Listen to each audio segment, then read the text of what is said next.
Good day, everyone. I am Mary Jane Piasabes, and together with Ricky Jones Porol and Shanjul Manyon, we'll have a lecture about the language policy and planning in Africa. Introduction. Africa today is characterized by a multiplicity of policies and attitudes concerning its indigenous languages, and this appears largely to be a direct result of its relatively recent history of colonization by external powers. With the exception of Ethiopia and Liberia, all the countries of Africa today were under colonial rule. In some cases, beginning from the 15th or 16th century, but for the vast majority of them, beginning from only the 19th century, independence, political rather than economic independence, finally came for such countries at different times, mostly from the late 1950s to the late 1970s. So, like Philippines, Africa experienced many colonizations by foreign countries, especially from Europe. And because of that, because of the long colonization, they have adapted their languages. And in the 19th century, when they gained their own political independence, that is the time. That was the time when the African countries were officially born, and they started to scatter. Colonial language policies. The external powers that colonized the different African countries came from the different parts of Europe, and as their regions differed, so too did their language policies. They, of course, all imposed their respective official languages on different territories controlled by them. But in addition to that, whereas the English displayed linguistic tolerance to the extent of permitting suitable indigenous African languages to be used as media of instruction for the first 3 to 4 years of grade school, and then taught thereafter as a school subject if so desired. The French, the Portuguese, and the Spanish did not tolerate the use of any indigenous African languages at all in the public domain. Pursuing a policy of total assimilation, their aim was to turn each and every one of their subjects in Africa into a perfect linguistic and cultural replica of the corresponding citizen in their respective home countries in Europe. So, in other words, for example, the French wanted the indigenous people in Africa, in their African territories, to be French through and through. It is similarly to for the Portuguese and Spanish. Accordingly, while colonialism lasted, no indigenous African languages were ever taught in school, let alone being used as a media of instruction in the territories controlled by those three colonial powers. In those territories, French, Portuguese, and Spanish were, as applicable, the sole media of instruction at all levels of the education system. The effect of that policy remains there till today. Language in Africa. Throughout the long multilingualism history of the African continent, African languages have been subject to phenomena like language contact, language expansion, language shift, and language death. A case in point is the Bantu expansion, in which Bantu-speaking peoples expanded over most of sub-equatorial Africa, displacing Khoisan-speaking peoples from much of Southeast Africa and Southern Africa and other peoples from Central Africa. Another example is the Arab expansion in the 7th century, which led to the extension of Arabic from its homeland in Asia into much of North Africa and the Horn of Africa. So after gaining independence, many African countries, in the search for national unity, selected one language, generally the former colonial language, to be used in government and education. However, in recent years, African countries have become increasingly supportive of maintaining linguistic diversity. Language policies that are being developed nowadays are mostly aimed at multilingualism. Language change and planning. Implicit in all this is a new openness to and acceptance of multilingualism in the nation states themselves something that has not always been the case in post colonial Africa. After African countries gained political independence, impassioned controversy arose in both intellectual and political circles as to the status of different indigenous languages among whole mosaic of languages was involved, and basically two opposing views emerged. On the one hand, there were those who saw multilingualism as a conflict situation upon which she could not build a united modern nation state. While on the other hand, some emphasize the complementarity of the different languages as self-enriching, and even pointed out the fact that there is no conflict with a linguistic origin in the history of Africa. After managing multilingualism for centuries prior to the colonial era, the management of the linguistic landscape became a major problem which confronted the new leaders of the post independence era. No doubt partly because of the artificial borders and different colonial languages that and been imposed over them by the British, French, and Portuguese as they carved out territories for themselves and established their own spheres of influences. This is the reason why some African countries hesitated to adopt coherent linguistic policies while others adopted measures which as policy have had to undergo repeated amendment. Language in Africa is not static more than any other countries. I mean more than any other continents. In addition to the likely modest impact of borders, there are also cases of dialect leveling, such as in Igbo and probably many others, Koines, such as Enko, and possibly Ronya Kitara and emergence of new dialects, such as Sheng. In some countries, there are official efforts to develop a standardized language version. Hello, everyone. So, for the continuation of discussion about the language policy and language planning in Africa, similar sentiments and objectives had been set out in more general terms in the 1986 OAU Language Plan of Action of Africa, which recognized multilingualism and encouraged every member state to have a clearly defined language policy that not only accommodated but actually prioritized indigenous African languages. OAU, also known as Organization of African Unity. So we all know that Africa is a continent. Africa has a long and widespread handling of multilingualism. So it's stated here that every states of Africa are encouraged to have a defined language policy that prioritizes indigenous African languages. So what do you mean by indigenous languages? Indigenous language, it refers to the languages mainly spoken in a particular area or community. While indigenous African languages, these are languages that are spoken in African countries, like, for example, Swahili. The plan of action also set out a series of activities and measures that were to be taken at continental, regional, and national levels in more general terms, but otherwise in pretty much the same manner and spirit as the ICLPA, otherwise known as International Cyber Law Protection Association, in Harare 11 years later.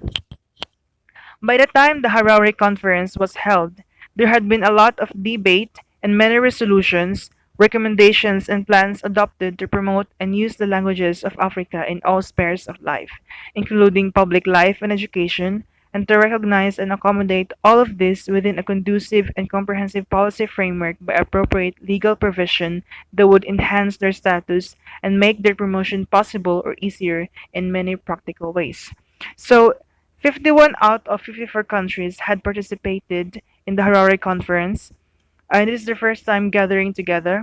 So, in this conference, they tackled about the promotion of the languages of Africa in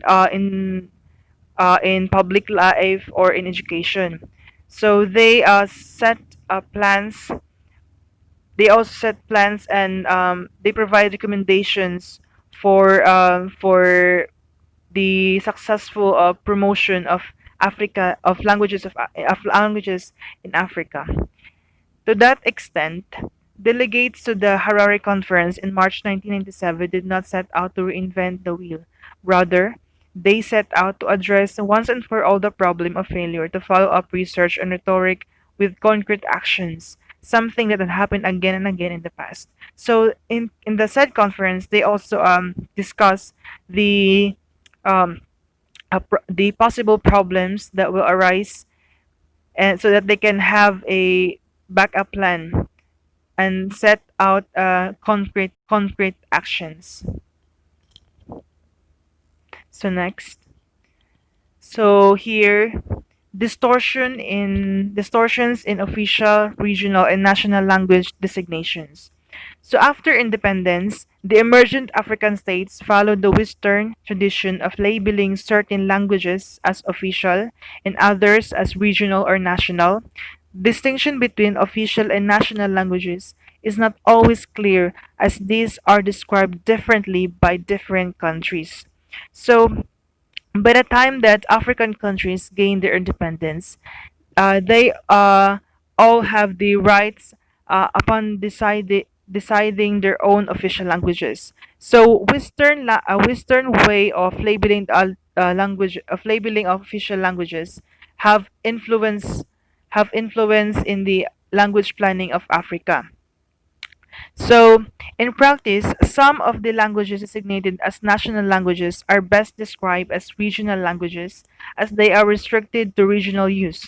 This seems to be the case with the seven national languages of Zambia: Bemba, Nyanja, Luzi, Tunga, Luvali, Lunda, and Kaunde, which are region-based and mostly used for cultural functions and occasionally in local governance, while English is used nationally in all official functions. So how ironic their regional languages are serve as their national languages also. So that's why their national languages are unique.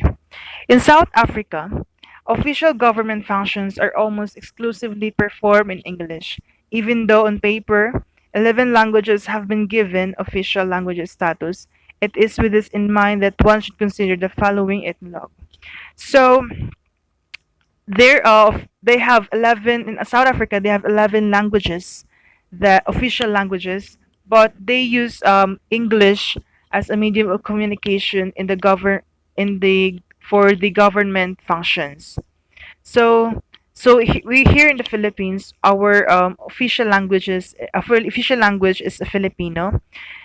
So and we use our second language is English. So, but in the South Africa, they have 11 languages. So imagine 11 official languages. Wow. So it has that's why they're called unique. So what is the main language spoken in Africa? The most spoken language in Africa is Swahili, which is said to have over 100 million speakers, known as Bantu language. Swahili apparently originated from other languages like Arabic. So a little bit of facts about the Swahili language. Swahili has its rich mix of culture. Mix of culture. Swahili is predominantly mix of Bantu and Arabic languages. But besides of Bantu and Arabic languages, Swahili has English, Persian, German, and Portuguese and French influence due to trade contact. So another is Swahili has its roots in Arabic. Around 35% of Swahili vocabulary comes from Arabic, but surprisingly, there are words adopted from English, like for example, policy, or which means in English police, but they differ in spelling because Swahili in policy is spelled Polisi.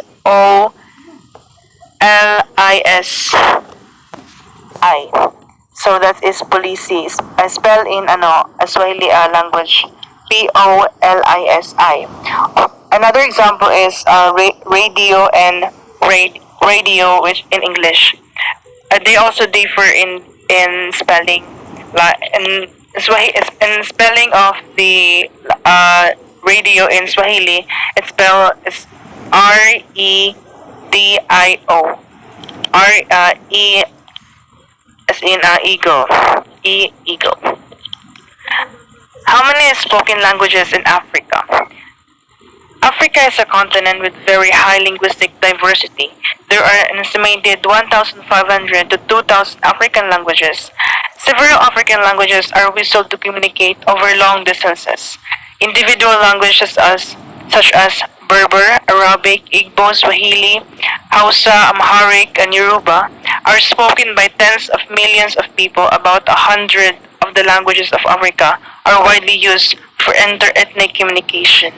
So they also have some African languages whistled to communicate over long distances. A typology of African languages shows that there are three types of languages: major, minority, and endangered. The major languages such as Swahili, Hausa, Yoruba, etc. are spoken by large numbers of speakers and are almost invariably associated with higher status and perhaps political and economic power. So when we say typology, it is the study of how things are divided according to its types. So when we say minority language, it is a language that is spoken in a minority of the population of a territory. Like for example, the minority of language in Africa is Bantu and Korshi. Bantu and Korshi. Yes. Kurdish, I mean. Bantu and Kurdish. Well, when you say endangered language, it is endangered language. It is the language that is at risk of falling out of use as its speakers die out or shift into another languages. So some of the endangered languages in Africa, for example, like Kari language, yes, that is critically endangered in Africa.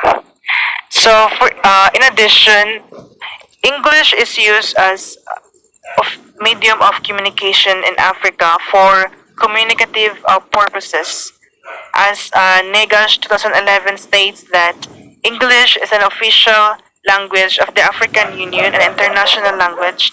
That's why they consider English as important to them. The languages of Africa are divided into several major language families. We have the Niger Congo or perhaps Atlantic Congo languages, the Bantu and non-Bantu, the inclusion of Mande and a few other groups which are still disputed are spoken in West, Central, Southeast and Southern Africa. Afro-Asiatic languages are spread throughout Western Asia, North Africa, the Horn of Africa and parts of the Sahel. Indo-European languages are spoken in South Africa and Namibia and are used as lingua francas in the former colonies of Britain and Liberia that was part of American colonization society, former colonies of France and of Belgium, former colonies of Portugal, former colonies of Italy, former colonies of Spain, and the current Spanish territories of Ceuta, Melilla, and the Canary Islands. Various families of Nilo-Saharan languages are spoken from Tanzania to Eritrea and Sudan and from Chad to Mali. Austronesian languages are spoken in Madagascar, and Kwa-Kwadi languages are spoken principally in Namibia and Botswana.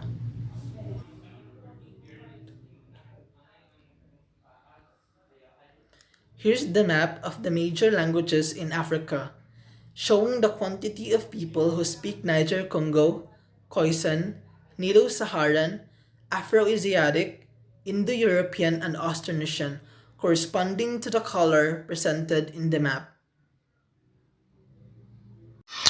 Most African countries recognize several languages as official languages. Classroom practice and official government functions remain the domain of colonial languages. For instance, In Zambia, 7 regional languages, and in South Africa, 11 regional languages have national or official status, but English has retained its position as the main language of education, government, and business. So in most African countries, despite the existence of their own language, colonial language such as English still remain its position as the main language of education, government, and business. The linguistic influence of the official African languages is mostly confined to the same regions to which the colonial governments had assigned them, mostly for administrative convenience, that is, for a better administration and a more access to the welfare of the citizens or people of that area.